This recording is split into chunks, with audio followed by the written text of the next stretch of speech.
Welcome everyone to our webinar today. This is Aspen Discovery Integrations. So my name is Morgan. I am an Aspen Implementation Specialist and I'm on the team here at Bywater. So I help set libraries up who are newly coming to Aspen Discovery, making sure that they know all the tools and tricks that they have at their disposal to get up and running with Aspen and get the most use out of all of the tools that you have. And we're going to be learning about some of those really cool tools today.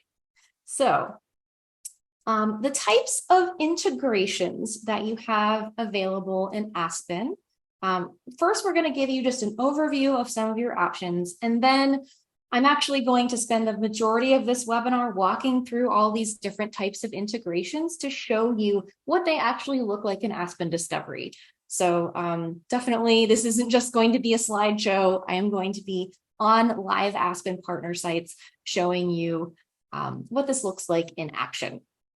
So the first types of integrations we have are e-content and e-resources. So this is things like your ebooks, the audiobooks, e-magazines, but it's also some of that in-between stuff. Like it's not exactly a database, but it's not just an ebook either. So that could be something like Udemy or a Creative Bug.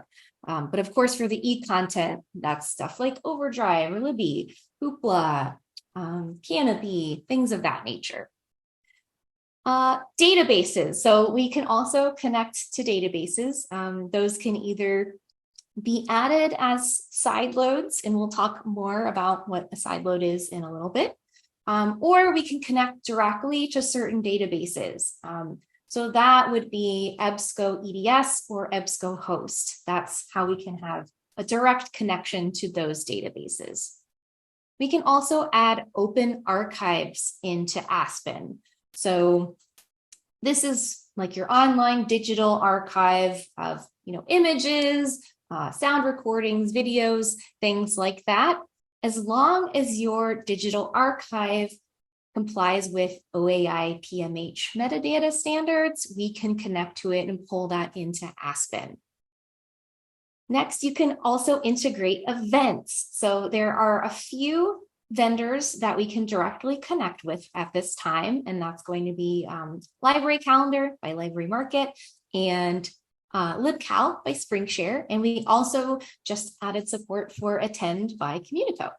So I'll show you some examples of those soon. We also have catalog enrichment options for integrating into Aspen. So that would be services such as Novelist, Content Cafe, Syndetics. We also have some free catalog enrichment with the New York Times bestsellers list, and we have some other cool things that I will walk you through too. And then finally, I put widgets down here because you have the option to integrate things like chat widgets or a Niche Academy widget and other things like that into Aspen Discovery. And I didn't know if this needed its own category here or not, but I also want to mention that even though it's not an official integration, I definitely wanted to mention that you can index a website and have that searchable in Aspen. So commonly libraries will, if they do want their website pages searchable from Aspen, you can index your website page and have that available as well. So as far as e-content specifically, I wanted to talk about that because I think this is where a lot of questions from libraries come up is, what does this mean integrated when I have Overdrive integrated into Aspen or Hoopla integrated or Canopy integrated? So for e-content, the biggest difference is some we can connect with live. There's a live connection and we connect to those services via API. So currently, as far as e-content goes, we can connect to Overdrive, Hoopla, Cloud Library, and Access 360. So these are the vendors that we can connect to for that e-content directly. And that means that the records are being updated automatically. You do not have to load those records into your ILS in order to have them show in Aspen. Aspen is talking directly to those vendors. So we are getting those updates.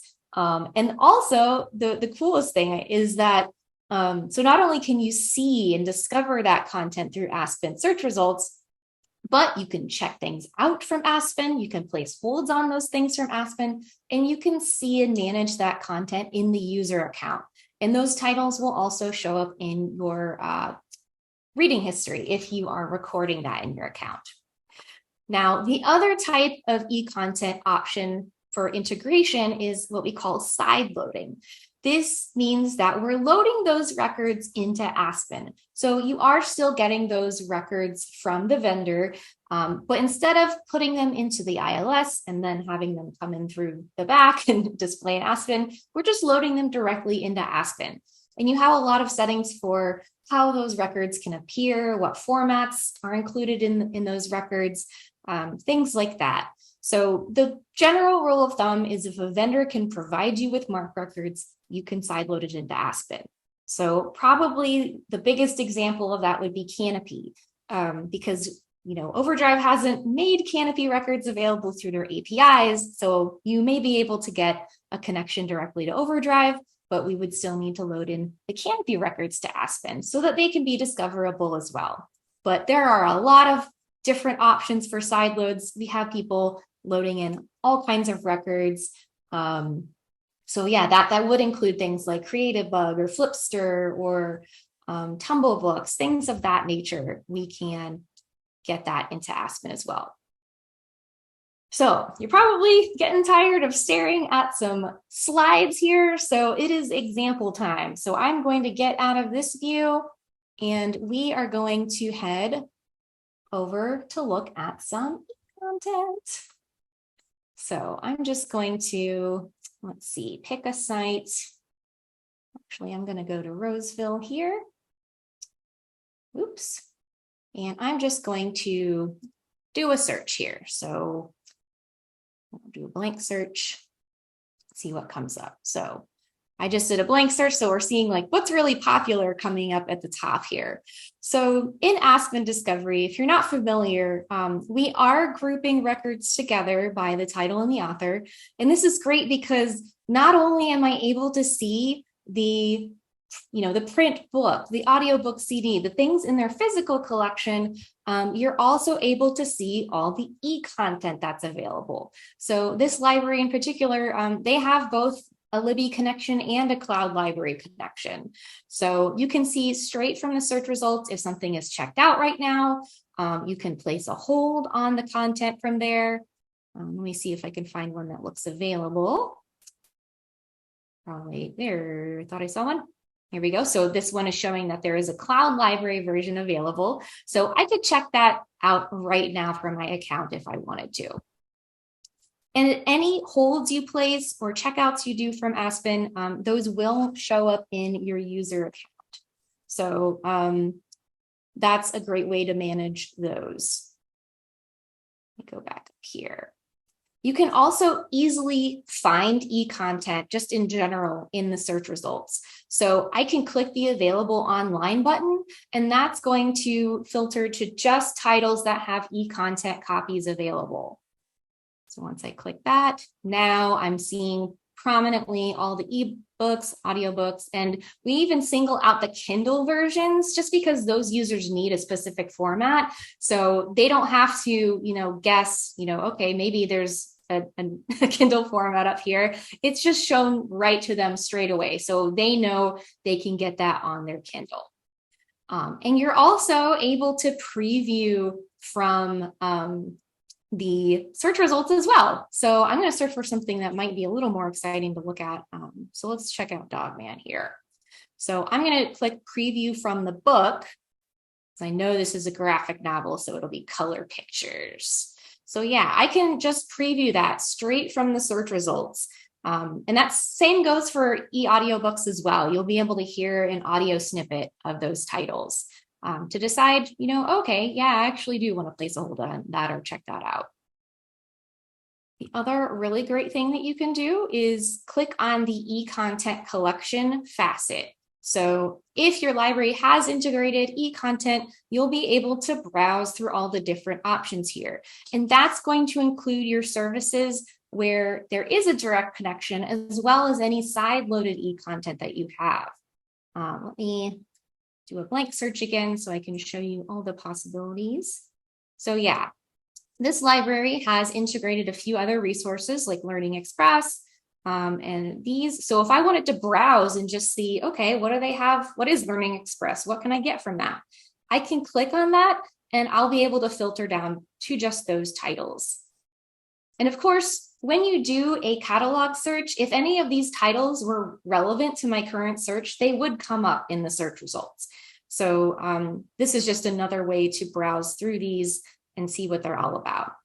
Clicking that Access Online button, that's going to take you out to that resource in the case of these side-loaded content.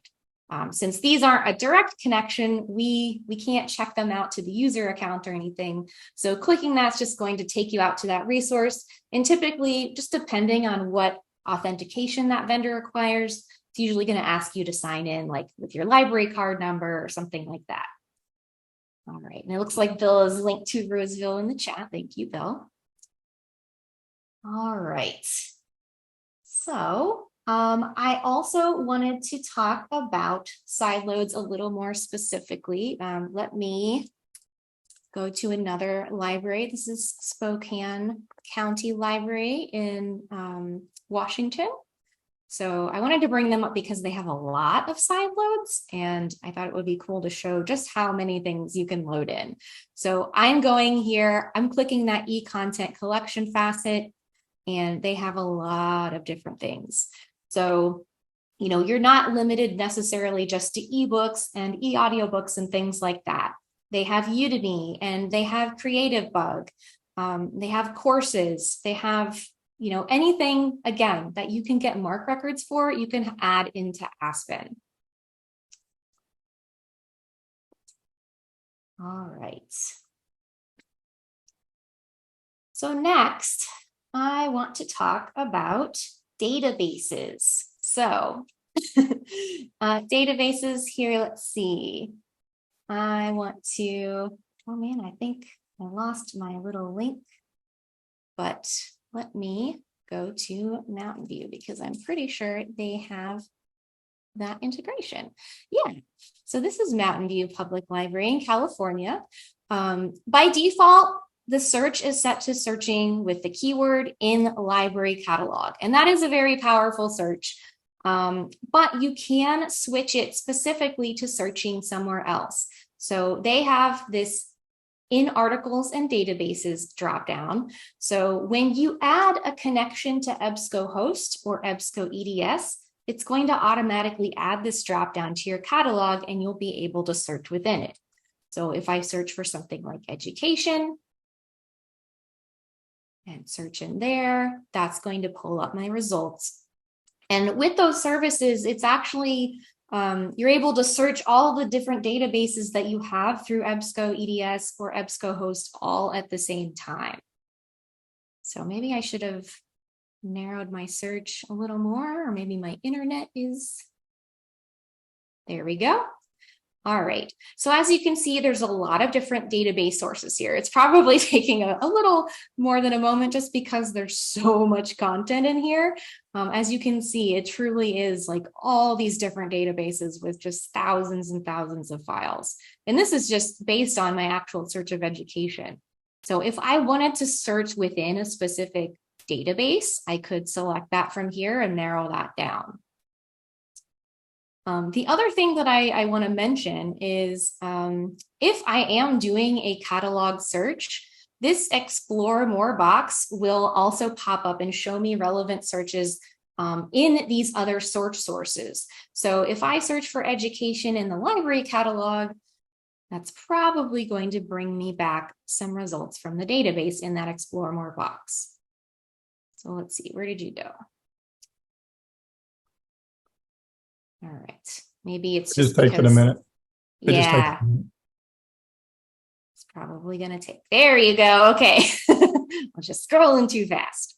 All right, so I searched for education, which is a pretty broad search, but it's already showing me a relevant event based on my keyword. There is a list, a New York Times bestsellers list, which is another integration we'll talk about.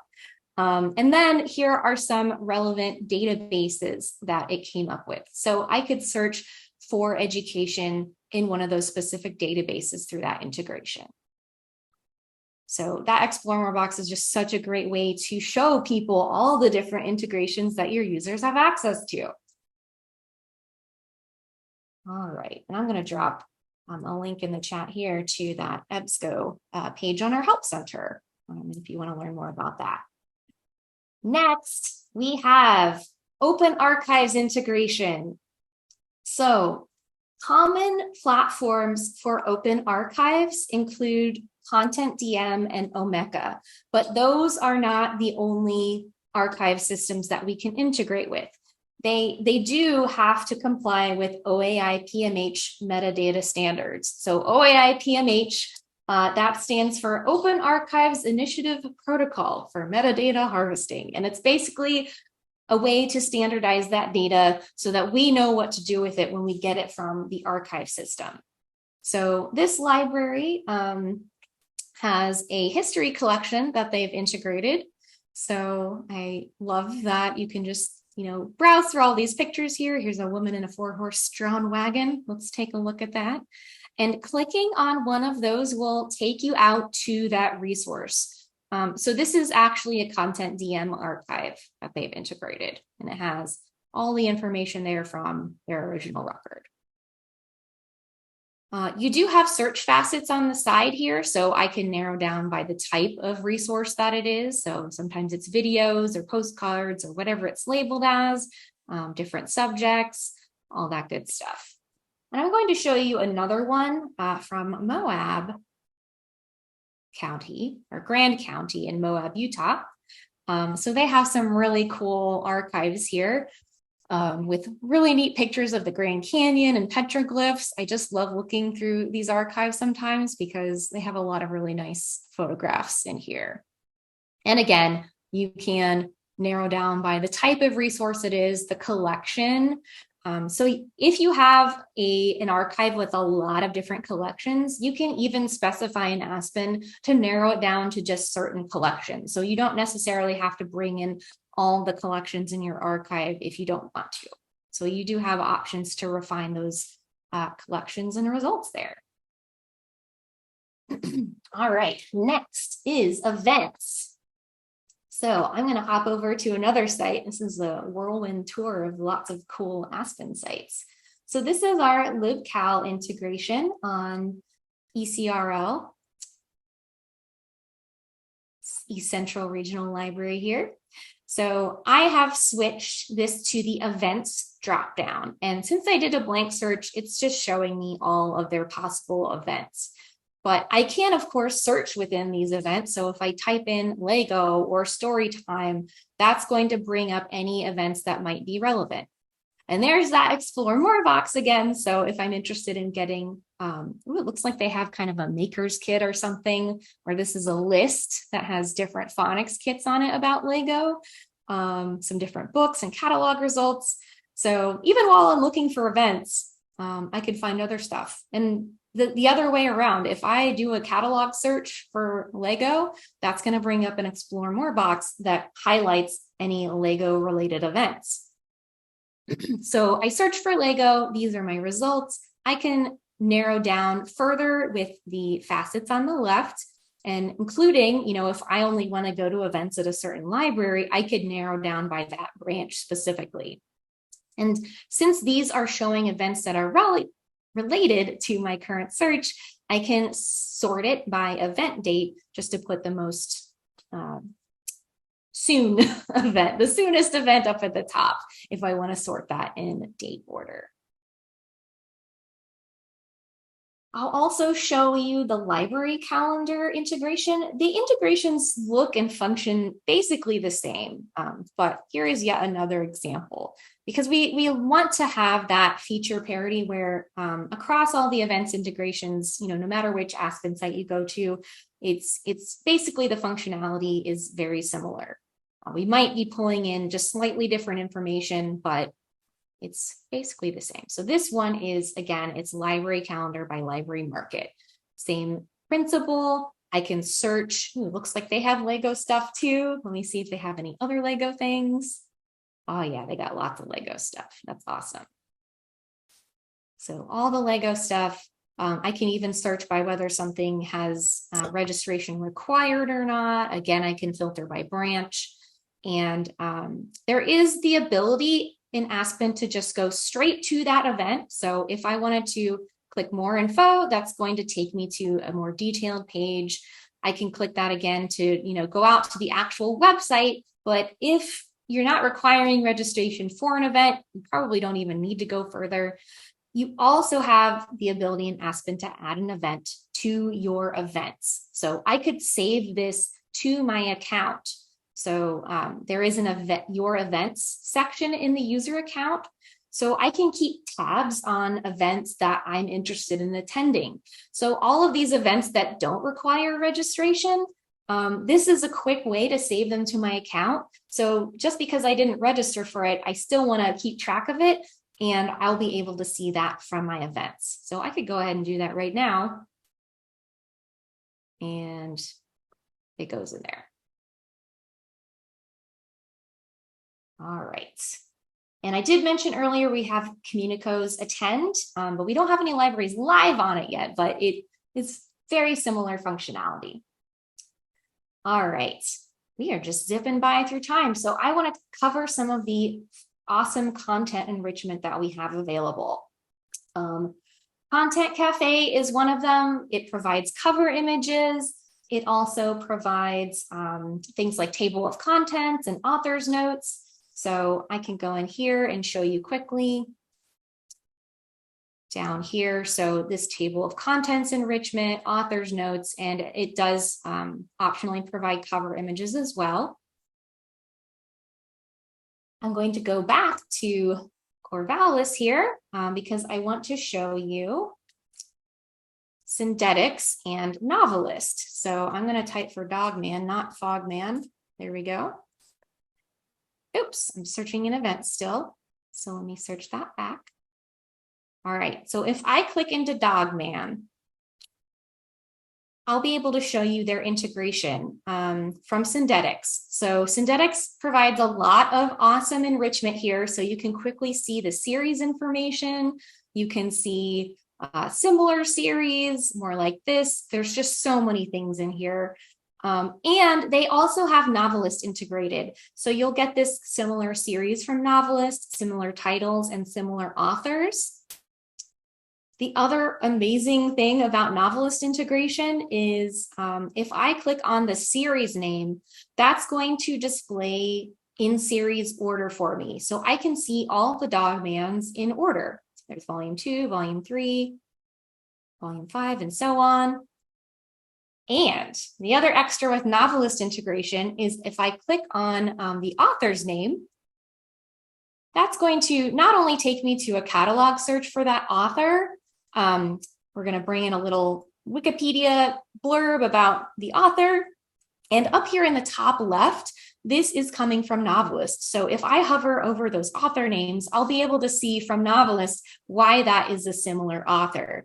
And I can click on any of those to, again, do another author search in the catalog to see what they have by that author.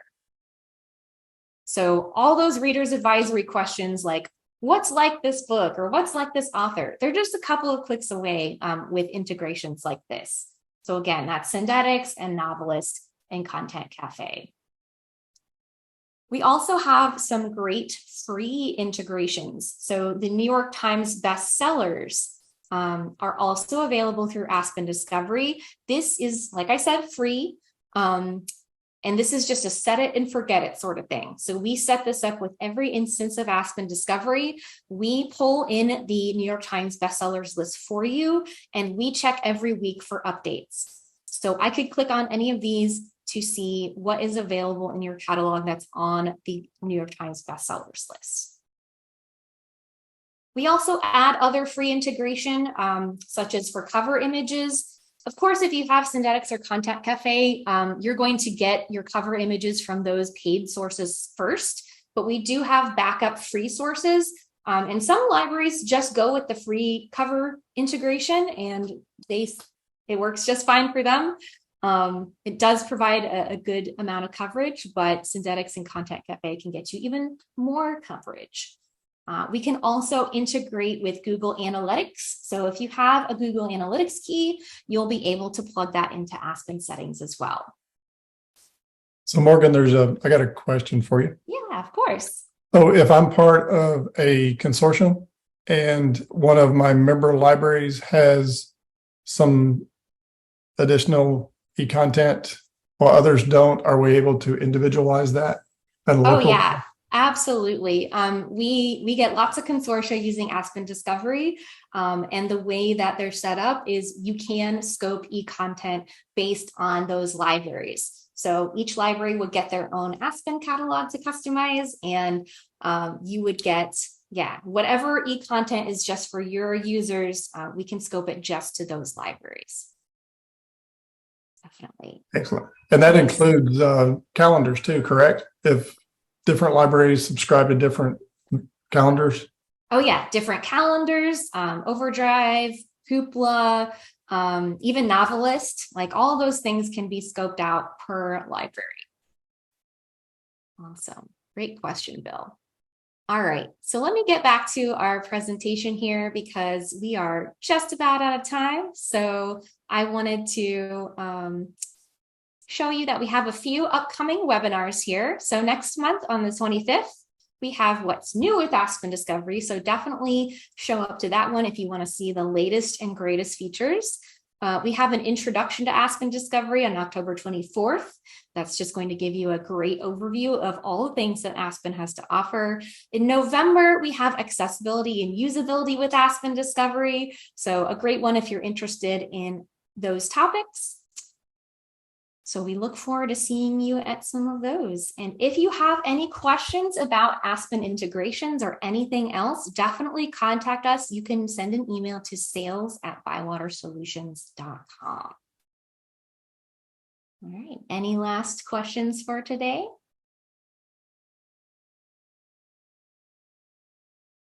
Yeah, I don't see any yet. All right, well, thank you so much for attending, and we hope to hear from you soon. Thank you, bye-bye.